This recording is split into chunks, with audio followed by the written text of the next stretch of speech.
So, Danny, you've just asked me sort of what the goal of Keys to the Kingdom is, and I've just sort of talked a little bit about how this is part autobiography, but also part call to action. And one of the actions that I'm hearing is stop making it illegal for people to heal, stop making it unsafe for people to heal. And you were just about to tell me a story related to this. Yeah, and I think, just to round that off, you were also saying that we need to change the narrative that there is no, the idea that there is no medical value in these things, and that, there's just such a um, there's still so much stigma associated with the idea that these things might be helpful. Yeah, it's a And so, lie. It's a lie now that the U.S. federal scheduling of these drugs, these substances, that says there's no known benefit to these substances. That is just a flat out lie. Too many people know that now. yeah, and so yesterday I was going over to my grandparents' house to pick up a check for my grandfather because he's investing in Psygen. And they sat me down for tea, and my grandmother asked, "So these drugs that you guys are producing, what are they good for?" And I had to explain that mostly it's for indications of mental health, like helping to relieve symptoms of depression and anxiety and post-traumatic stress disorder. And my grandmother's quite an old school woman, and she didn't understand that. She doesn't understand why so many people can struggle with mental health disorders, and that's of course just a generational thing. Um, so I started talking to her about my own personal history and how, I was suffering from severe depression and how I had failed in a suicide attempt before my first psilocybin experience. And Wow. my grandfather was very happy that, he decided he needed to express his happiness that I had failed in this attempt. And my grandmother had to express this disgust that how could I ever consider something like that, because it would have just ruined the lives of my family, and it would have ruined my father's life and all of these things. And um, it's just the war on drugs was so effective in its messaging, and it was so effective in convincing people that these drugs are dangerous and that they have no medicinal value. And they're, it's like you were saying earlier in the podcast that um, people have been psychologically primed for decades that these drugs are dangerous and that they don't have medical value. And that's really what this movement is all about, is developing medical evidence for the contrary.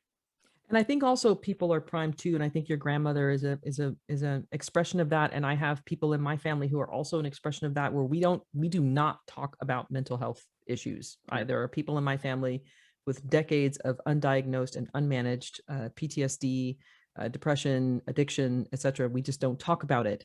And so I think there's also a priming of, mental health issues aren't a thing if you're strong or moral or you're making the right choices. So, how dare you not make the right choice, Danny? Yeah, totally. So yeah, so I think we're bringing these two kind of stigmas together: the stigma around owning that you have a mental health issue, and then the stigma around, and there's a substance that can help me with that, Yeah, right? And so I think that the yeah. work that you're doing really is pulling back the veil on that. And I appreciate you just sitting your grandparents down. I think that's how we get to the change, right? Just one conversation at a time. Yeah, absolutely. And it's actually quite funny. When I first graduated from university, I joined the Canadian cannabis industry. And like I'd said, I intended to be a psychedelic manufacturer. And so when the cannabis industry was starting in Canada, I took that as an opportunity to learn the Controlled Drugs and Substances Act and figure out how, if cannabis is going from an illegal drug to a prescribable medicine, I'd better join the industry and figure out how I can apply that to psychedelics. And my grandmother just, didn't understand how she could possibly tell all of her hiking friends and her knitting ladies that her son is growing cannabis for a living, or I should say growing marijuana for a living. Um, and so I started sharing articles with her about, Charlotte's Web for helping kids with CBD. And that was really, and also THC for brain cancer, and some of the evidence that was coming out that, THC may help in rats with brain cancer. And it was really the CBD for kids with epilepsy that got my grandmother to start reconsidering and reframing whether or not cannabis could be used as a medical product.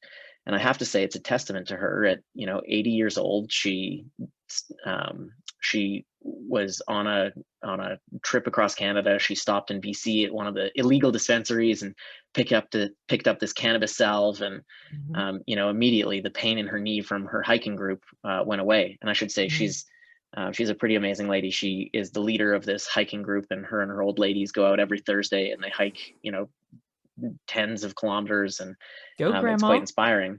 And so, basically, I went from working with this illegal drug to um, all of a sudden my grandmother started buying all of this, illegal cream and giving it to all her hiking ladies to help with their achy joints and their achy knees.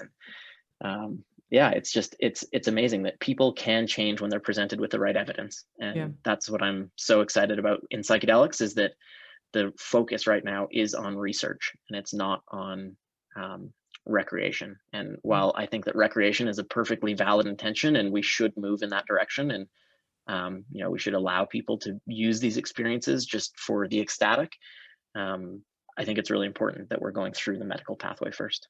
Absolutely. And again, one conversation at a time. Thanks Yeah, for that, Danny. absolutely. Yeah, Thank you. thank you.